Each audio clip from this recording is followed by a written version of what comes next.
Sallallahu Rabbuna ala nuril mubin Ahmadal Mustafa Sayyidil Mursalin. Sallallahu Rabbuna ala nuril mubin Ahmadal Mustafa Sayyidil Mursalin. Sallallahu Rabbuna ala nuril mubin Ahmadal Mustafa Sayyidil Mursalin.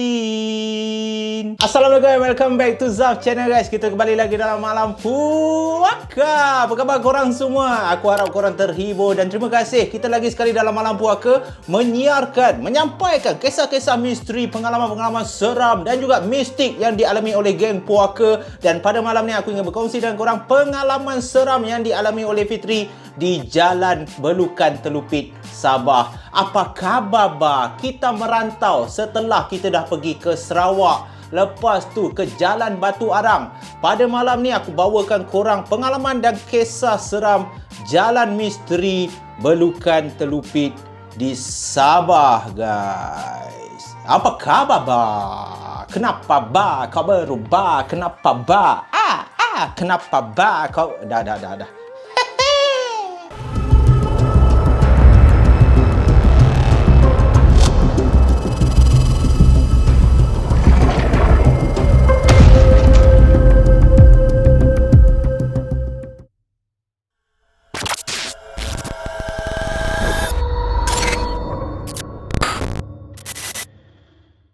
Berjumpa lagi kita dalam Malam Puaka guys. Semalam ada video, hari ni ada video dan insyaAllah esok pun ada video. Amboi. So malam ni aku nak berkongsi dengan korang kisah pengalaman seram yang dialami oleh Fitri sewaktu dia berusia 19 tahun.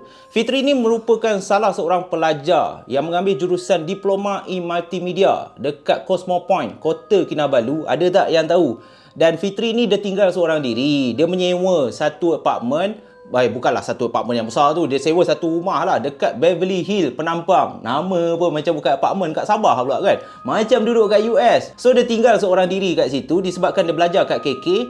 Keluarga si Fitri ni, lepas je dia tamat SPM pada tahun 2007, bapa dia kena posting pula tak pasal-pasal dekat Tawau. So satu keluarga si Fitri ni terpaksa berpindah. Bapa si Fitri ni siap cakap kat Fitri, "Kamu ba mau ikut tak keluarga kita pergi ke Tawau?" Wah, aku main hentam je kan Sabah. Jangan marah, aku try je. Tapi Fitri ni tak nak. Dia kata, tak nak lah ba. Fitri dah elok dah belajar dekat Cosmo Point KK ni kan. Alah, malas lah nak pergi Tawau. Dan disebabkan Fitri ni dia tinggal seorang diri, dia buat rumah tu memang macam rumah dia. Betul lah, mak bapak tak ada kan. Kadang-kadang tu keluar lepak kedai mamak dia dengan kawan-kawan sampai pukul 4-5 pagi baru balik ke rumah. Lepas tu rumah tu dia tinggal seorang pula. Sekali-sekala dia bawa lah 2-3 orang kawan dia tidur kat rumah tu. Tak adalah bosan sangat. So kawan rapat Fitri dia ada 3 orang. Seorang ni nama Marcus. Marcus ni dia merupakan pekerja, cashier je pun dekat Shell. Dekat Petropam Shell tu, dia kerja situ. Ash ni pula tak bekerja. Alamak, jenis orang cakap penganggur. Penganggur sepenuh masa disebabkan Ash ni daripada keluarga yang kaya-kaya. Manakala lagi seorang ni, nama pun pelik betul lah. Nama Kukang. Kukang ni pula dia tengah dalam proses nak menyambung PhD. Oh, intelligent. Kukang ni memang pandai betul lah. So, 3 orang ni mempunyai perangai dan kriteria masing-masing. Memang ngam lah dengan Fitri ni. Kemana saja 4 orang ni akan pergilah berjalan, pergi bercuti sama-sama. Jadi bila dah ngam tu, semua dah faham dah diri masing-masing. So, adalah satu hari ni Marcus ni pun plan lah. Dia cakap, jomlah, aku dah minta cuti dah dekat bos aku. Padahal kerja cashier je pun nak juga minta cuti. Lepas tu Ash ni tanyalah, aku tak ada hal, aku tak kerja.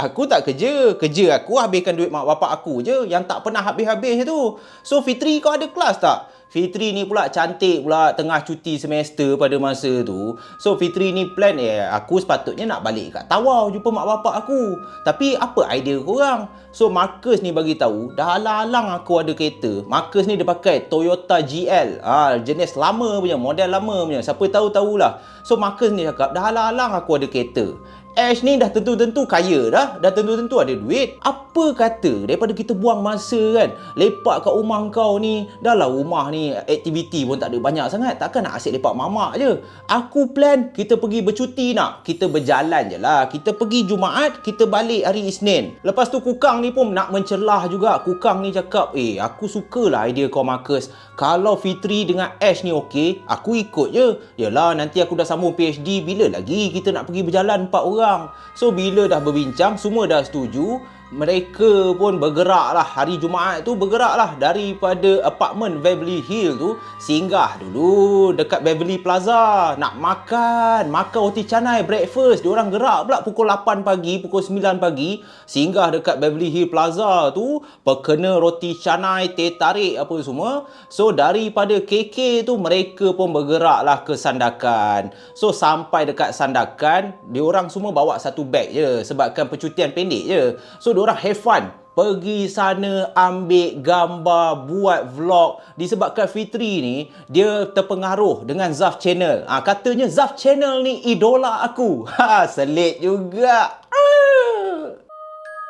Selepas 4 orang ni dah puas bercuti di Sandakan tu, dah berjalan apa semua, sedar tak sedar dah hari Ahad dah. Esoknya dah nak balik dah pun. So diorang pun tengah lepak-lepak tu, tiba-tiba Marcus ni dapat panggilan. Dia pun jawab lah, jawab cucak, borak. Lepas tu Marcus ni datang. Tengok muka sembab je, muka macam semak je tau. So Fitri tanya lah, Marcus, okey tak semua? Siapa call kau tadi? Marcus ni pun dengan angin kan, dengan berbulu je. Aku benci betul lah. Kalau ikut kan, kalau aku dapat kerja Family Mart dulu, dah senang dah hidup aku. Ini alamak, bos aku ni last minute bagi tahulah. Ada pula orang tak boleh nak ni lah, itulah, aku nak kena ganti kerja lah, apa semua ni. Lepas tu Ash ni menyampuk. Jap, panjang sangat bro, panjang. Pendek kan je.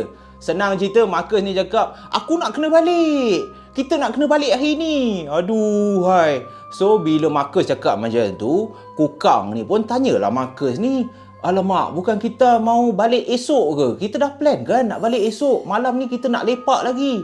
Tapi Marcus cakap tak boleh. Bos aku suruh aku ganti. Aku kena masuk kerja pukul 7 pagi. Mana sempat. Malam ni juga kena gerak. So disebabkan nak tak nak kan, kalau Marcus ni tak balik, dia kena buang kerja. Bos dah mengamuk-ngamuk dah. Last minute bagi tahu nak kena ganti pula shift pukul 7. So nak tak nak hari Ahad tu, lepas dah lepak, dah masam-masam, pukul 9 malam, lepas je dinner, lepas makan malam, dekat salah satu restoran dekat area Sandakan tu. Lepas tu diorang pun bergerak lah menaiki kereta Toyota GL milik Marcus ni, yang dah buruk ni, radio pun tak ada. Diorang pun bergerak pulang untuk balik ke Penampang balik. So dalam perjalanan tu, daripada Sandakan nak balik ke rumah si Fitri ni, perjalanan dia ambil masa dalam 3 jam lebih macam tu tau. So dalam perjalanan tu, lepas dah puas berborak, masing-masing dah tak ada idea apa nak borak lagi dah, Ash ni pun dia buka tingkap. Dia buka tingkap sebab dalam ramai-ramai, dalam 4 orang ni, Ash ni je yang isap okok. Lepas tu dia isap okok lah. Dia isap okok kan.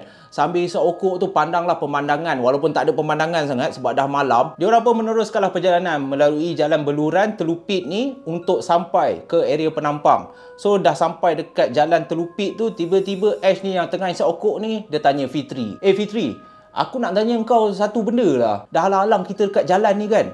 Engkau ingat tak dulu kau ada cerita benda misteri yang pernah jadi kat jalan ni? So Fitri ni, bila tiba-tiba Ash tanya dia, Fitri pun dia dah cuak lah. Malam-malam pula yang kau nak tanya cerita misteri bagai. Apa cerita apa ni Ash? Pernah ke aku cerita kat kau? So Ash ni pun cakap lah, kau tak ingat ke dulu yang kau cakap tu, yang kau pernah terkena waktu kau nak balik ke Tawau jumpa keluarga kau naik bas tu? Dekat area mana yang kau nampak ada Bukit Perawan tu? Bukit Perawan tu keras Ash ni nak tak nak time tu jugalah mulut dia nak bacul kan. Marcus ni pun bila Ash ni dah nak mula tanya si Fitri pasal kisah misteri, Marcus ni pula pergi support. Kukang ni memang diam je lah. Dia dah tertidur dah kat belakang. So Marcus ni cakap, ceritalah. Dekat mana? Aku pun nak tahu juga. Yang kau cakap ada Bukit Perawan tu. Bila Fitri ni dengar, korang ni dah apa hal? Aku tak nak ingat dah lah. Tak payahlah, aku rasa Bukit Perawan tu dah terlepas. Aku pun mana ingat, time tu aku naik bas lah. Jadi Marcus ni tanya juga si Fitri ni, ceritalah apa yang jadi sebenarnya? Memang seram ke? Apa yang terkena? So disebabkan Fitri ni dipaksa oleh Ash dan juga Marcus ni, lagipun dah tak ada topik dah, perjalanan jauh lagi ni, lagi 2 jam lagi. So Fitri ni pun ceritalah, dia kongsilah cerita pengalaman dia yang berlaku sewaktu dia menaiki bas ingin pergi ke Tawau untuk berjumpa keluarga dia, dan dalam perjalanan tu dekat kawasan Bukit Perawan, siapa orang Sabah yang tahu, Fitri ni mengalami satu kejadian yang agak menyeramkan. Apa kisah si Fitri tu? Inilah pengalaman yang dialami oleh Fitri sewaktu dia menaiki bas untuk pulang ke Tawau, guys. Fitri ceritakan sewaktu dia menaiki bas daripada Penampang untuk pulang ke Tawau, dia melalui jalan Telupit ni, dan dekat jalan Telupit ni lah terletaknya Bukit Perawan. So Fitri sewaktu dalam bas tu, dia duduk dekat bahagian depan tau, dekat dah hampir dengan driver bas. So dalam perjalanan tu, dia dah nak tertidur time tu, tiba-tiba dia dikejutkan. Pemandu bas ni tiba-tiba horn dengan kuat. So bila macam tu, Fitri ni gelabah lah. Ingatkan bas nak accident ke apa. Dia tengoklah depan, tapi dia rasa pelik. Dia tengok bahagian depan bas tu, dekat depan jalan tu tak ada apa pun. Bas ni, pemandu bas ni horn siapa kan? Banyak kali pula tu horn. Lepas tu depan sikit lagi, pemandu bas ni horn lagi. Lepas tu bas masih jalan macam biasa lagi, disebabkan Fitri ni jam kan. Lepas tu dekat dalam bas tu pula tak ada ramai sangat sebab dia ambil bas waktu malam. So dia tanyalah pemandu bas ni, bang, kenapa abang horn tadi? So pemandu bas ni cakap, ini salah satu petua orang-orang lama. Aku tak tahulah dipraktikkan dekat Sabah ataupun seluruh Malaysia, seluruh dunia ke apa. Tapi pemandu bas ni cakap, kalau kita ternampak benda pelik-pelik ke, kalau tak pun kita lalu jalan yang dikatakan menyeramkan, kita kena horn. So bila pemandu bas ni cakap macam tu, Fitri ni dia jadi pelik. Kenapa kena horn bang? Lepas tu pemandu bas ni sambil bawa bas, dia cakap lah, memanglah kena horn. Itu tandanya seolah-olah kita kasih salam dekat benda yang tinggal kat kawasan tu supaya dia tak mengganggu kita. Kalau tak nanti, saya takut bas ni akan aksiden. Sebab dah banyak dah kawan-kawan saya yang bawa bas dah memang aksiden kat sini. Terjatuh dalam semak lah, langgar, termasuk dalam pokok kelapa sawit kan. Ladang kelapa sawit tu, bas tu terlajak. Lepas tu Fitri ni nak tahu lagi, tapi bang, sekarang ni abang nampak ke benda pelik-pelik? Dan yang menakutkan, pemandu bas tu cakap, awak tak nampak ke tadi depan bas? Awak tak nampak ke sebab apa saya horn? Fitri ni geleng kepala lah, tak nampak. Saya nampak kosong je, sebab tu saya tanya abang, apa yang abang nampak? Pemandu bas ni cakap kat Fitri, tak mungkin kau tak nampak. 2-3 kali kuda melintas. Dia cakap ada kuda melintas kat depan bas. Fitri ni pelik lah, kuda melintas? Tak ada lah. Abang ngantuk kot. Ataupun abang minum cokoroy banyak sangat ni kan. Mana ada kuda bang? Saya tak nampak kuda pun.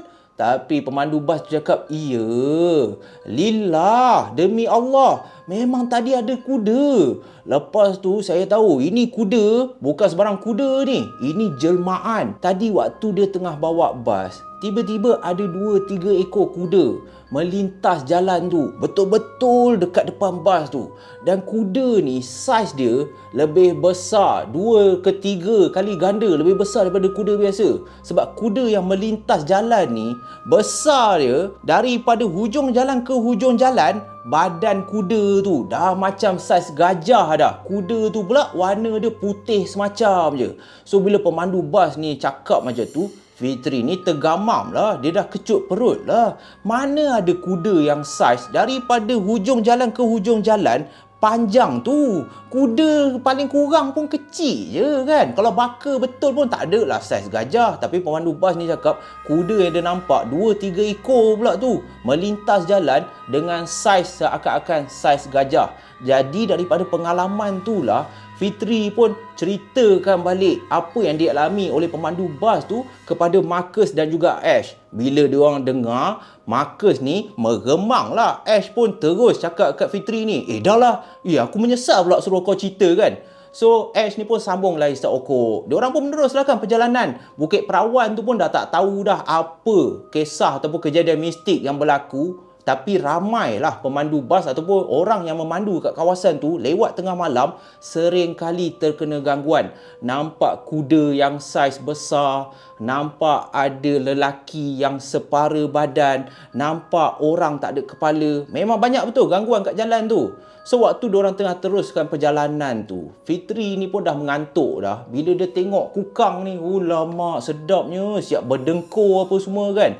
Tiba-tiba Marcus ni boleh break emergency pula. So Fitri ni pun termasuk kukang ni dah terjagalah daripada tidur. Lepas tu Fitri ni marahlah Marcus ni. Weh bodoh lah, yang kau break ni kenapa? Bawa kereta elok-elok lah. Tapi Marcus ni terus cakap, jap. Cuba kau tengok kat kiri jalan tu. Dia pun tunjuk dekat kiri jalan. Ash pada masa ni dah excited lah. Ash pun tengok je. Lepas tu Ash cakap, apa benda tu itu apa, orang ke? Sebab dia orang nampak dekat kiri jalan, lebih kurang jarak dalam 30 ke 50 meter depan dia orang, ada dua benda putih tau berdiri. Seakan-akan orang tapi dia orang tak pasti lagi apa benda yang terpacak betul-betul kat tepi jalan.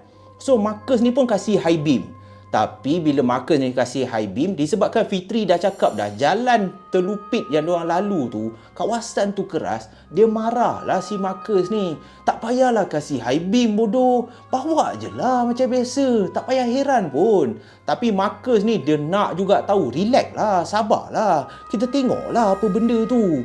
Aku pun takut juga ni. So bila kereta Toyota GL Marcus ni makin dekat, rupa-rupanya benda yang diorang nampak, yang diorang sangka kat orang ke ataupun makhluk putih ke, bukannya makhluk, bukannya orang, tapi bag yang macam pergi camping, macam pergi hiking tu, punya banyak ditindihkan, diletak dekat area tepi jalan tu. So bila nampak macam tu, Marcus ni dah rasa pelik lah. Banyak gila bag. Siapa yang buang bag kat sini? Fitri ni berkali-kali cakap, tak payah heran lah, bawa je kereta tu. Dan Ash pun setuju cakap si Fitri ni. Ash pun cakap, biar je lah. Manalah tahu sini selalunya orang nak naik bas ni. Aku rasa ini orang nak pergi bercuti ni. Sebab tu banyak betul bag. Tapi Marcus ni punya degil, kita berhenti nak. Siap kasih signal. Marcus ni pun berhentikan kereta dia dekat kiri jalan tu. Lepas tu kasih high beam. Dia suluh je dekat bahagian beg yang bertimbun tu. Pada masa yang sama, Ash tanyalah si Marcus ni, "Dan kau nak buat apa ni? Kenapa yang nak berhenti?" "Tak payah berhenti. Kau dengar je lah cakap Fitri tu." Tapi Marcus ni berkali-kali tak nak bawa kereta tu. Marcus cakap, engkau tak pelik ke? Cuba kau fikir betul-betul. Tengok jam ni. Sekarang pun dah nak pukul 11 malam. Siapa yang tinggal beg banyak macam ni? Nak cakap ada orang tunggu bas. Mana orang? Cuba kau tengok kawasan ni. Gelap je. Entah-entah beg ni orang buang kot. Orang tak nak rasanya. Lepas tu Fitri mencelah, lantaklah orang buang ke apa ke. Kita gerak je lah sekarang ni. Kan nanti kalau polis nampak, dia ingat kita yang letak beg tu. Kan dia ingat kita rompak orang ke. Gerak je lah. So Fitri, Marcus dan juga Ash ni tengah bertekak. 3 orang bergaduh sejak nak gerak. Lepas tu Marcus ni cakap, relax lah dulu, kita pergilah check bag tu. Ash ni pula cakap kat Marcus, sekarang gerak je lah, nak gaduh kat sini buang masa lah. Lagipun kita jauh lagi ni, nak sampai ke rumah. Tengah gaduh, tiba-tiba Kukang ni mencelah. Kukang ni terus, weh, korang. Jap. Tu. Tengok kat kawasan bag tu. Cuba kau tengok kat beg tu. Apa benda yang dekat belakang beg tu? Serta-merta Fitri, Ash dengan Marcus ni menoleh memandang ke arah beg yang bertimbun dekat tepi jalan tu. Dan diorang nampak, waktu diorang tengok je disebabkan Marcus ni pasang lampu high beam, tiba-tiba diorang nampak terkeluar satu kepala tau. Daripada belakang beg yang bertimbun tinggi tu, keluar satu kepala. Kepala tu keluar, ada rambut yang panjang, muka yang agak putih seakan-akan macam mayat punya putih. Muka pucat je, tapi tak nampak badan. Kepala je keluar daripada belakang beg tu. Bila dah nampak macam tu, Fitri ni teruslah menjerit. Berkali-kali dia pukul si Marcus ni. Gerak, gerak bodoh. Weh, apa benda tu? tapi ditenangkan oleh Ash. Ash ni terus cakap, jap. Weh, ini bukan seram, ini bukan bala. Ini nama dia rezeki ni. Ui, ada awek doh. Takkan kita nak tinggalkan awek tu seorang-seorang. Kesian dia. So, Marcus ni sokong pula cakap si Ash ni. Kenapa perempuan tu berdiri kat belakang beg macam tu ha? Dia takut ke tengok kita? Kemungkinan dia ingat kita polis kot. So Fitri ni dah duduk senyap je kat belakang. Lepas tu tiba-tiba Ash mencelah. Ash terus cakap kat Marcus, Marcus, cuba kau tekan horn tu. Tadi kan Fitri cakap kalau nampak benda pelik-pelik tekan horn, tanda kita hormat kat dia. So Marcus ni pun tak semena-mena. Fitri dengan Kukang ni sampai terkejut. Marcus ni tak lengah masa, terus tekan horn kereta dia tu.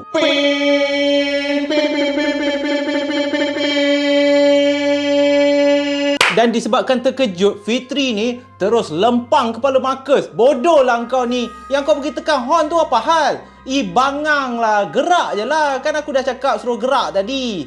Lepas tu Marcus yang kesakitan tu terus marah si Fitri ni. Engkau ni relax je lah. Penakut sangat lah. Aku ikut cara engkau lah. Dah kau cakap kalau apa-apa tekan horn. Aku tekan je lah horn. Bukan ada apa jadi pun. So dorang ni kembali bertekak balik. Fitri marah Marcus, Marcus marah Fitri. Ash ni cuba tenangkan dia orang berdua ni. Dan lagi sekali, pergaduhan dia orang tiba-tiba dicelah oleh Kukang ni. Kukang ni terus cakap kepada mereka bertiga, weh korang, aku rasa korang dah tak payah gaduh kot. Better kita gerak ni. Lalu Marcus pun memalingkan muka dia ke arah Kukang. Relax je lah. Kau pun nak jadi macam Fitri ke? Lalu Kukang pun dalam keadaan menggigil, dalam keadaan ketakutan. Muka Kukang ni dah pucat seakan-akan darah dah tak mengalir ke muka. Kukang pun mengangkat tangan dia dan menunjukkan ke arah beg yang bertimbun tadi tu. Korang, cuba korang tengok dekat beg tu. Cuba korang tengok kat beg tu. Aku rasa baik kita gerak sekarang. Dan dengan perlahan Fitri, Marcus dan Ash pun menoleh ke arah beg yang bertimbun tu. Dan mereka dapati wanita yang menjenguk daripada belakang beg ni mula melambai-lambaikan tangan seakan-akan sedang memanggil mereka berempat untuk menghampiri wanita ni.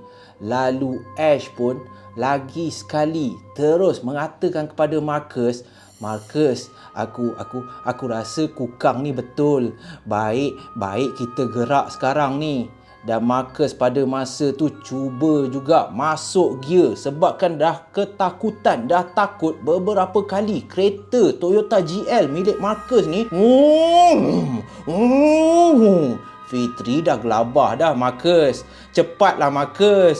Takkanlah kau dah tak erti bawa kereta. Marcus pun terus cakap kat Fitri, sabarlah. Apa hal kereta ni tak nak gerak. Vroom. Kereta tu seakan-akan tidak boleh bergerak. Dan pada masa itulah yang lagi menakutkan, wanita yang duduk kat belakang beg ni dah mula merangkak dengan rambut yang teramat panjang, mengenakan baju kurung yang berwarna kuning yang agak-agak lusuh, dan pergerakan wanita ni seakan-akan tidak mempunyai kaki. Wanita ni berjalan menggunakan tangan dalam keadaan mengesut menghampiri kereta Marcus, dan Marcus boleh nampak wanita ataupun lembaga yang berambut panjang ni dah mula tergelak.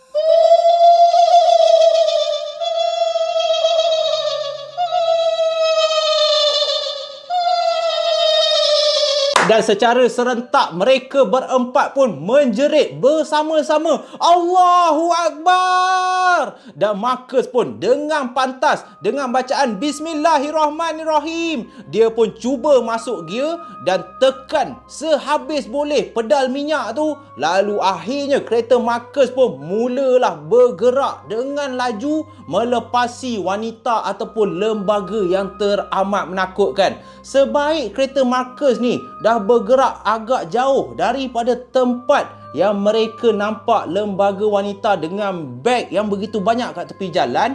Marcus pun sempat memandang ke arah cermin pandang belakang dan Marcus dapati ada satu lagi kereta di arah belakang mereka memasang lampu high beam. Dan Marcus boleh nampak bila kereta belah belakang tu kasih high beam, susuk tubuh wanita dan juga beg yang bertimbun yang berada di kiri kanan jalan tadi tu hilang, gaib serta-merta. Marcus langsung tak nampak, seakan-akan lembaga tu tidak pernah muncul kat tepi jalan. Marcus, Ash, Fitri dan juga Kukang ni hanya mendiamkan diri. Mereka berempat tak berani nak cakap apa-apa, seakan-akan mereka berempat terkejut dengan kejadian yang mereka baru saja alami. Dan apabila sampai saja di rumah, mereka semua terus membersihkan diri dan tak cerita banyak. Masing-masing masuk ke bilik masing-masing lalu melelapkan mata. Tetapi guys, keesokan paginya yang mengejutkan apabila mereka berempat berkumpul untuk menceritakan pengalaman misteri yang mereka alami pada malam tu.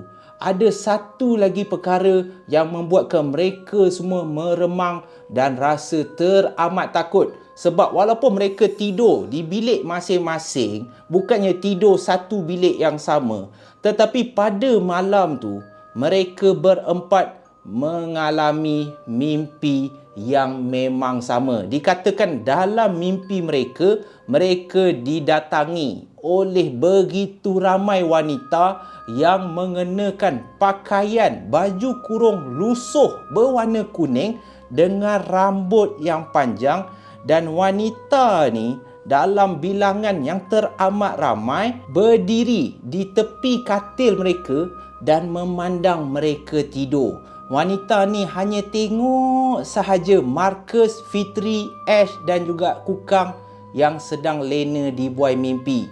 Dan mereka berempat pada malam tu secara serentak tidak boleh membaca Al-Quran, tidak boleh bangun daripada tidur sebab dikatakan mereka berempat telah pun dihimpit pada malam tu. Semuanya tidur, nak baca surah tak boleh, nak buka mata tak boleh, seakan-akan telah terkena satu gangguan yang teramat menakutkan. Dan itu merupakan pengalaman misteri dan menyeramkan yang dialami oleh Fitri sepanjang Fitri bersama rakan-rakan dia melalui jalan belukan Telupit daripada Sandakan ingin menuju ke kota Kinabalu. Jadi itulah saja guys kisah untuk malam ni. Aku harap korang terhibur dan ambil segala pengajaran daripada malam puaka keseraman level pisang. Dan insyaAllah kita akan jumpa lagi dalam malam puaka yang akan datang dengan kisah-kisah yang lebih menarik. Jangan lupa tekan button like, subscribe dan juga share. Dan yang paling penting, kalau korang nak menyokong Zaf channel untuk berkembang lebih maju, jangan skip iklan guys. So thank you so much semua geng puaka. Aku sayang korang semua. Mwah! Stay safe, stay healthy. Kita jumpa dalam malam puaka yang akan datang guys.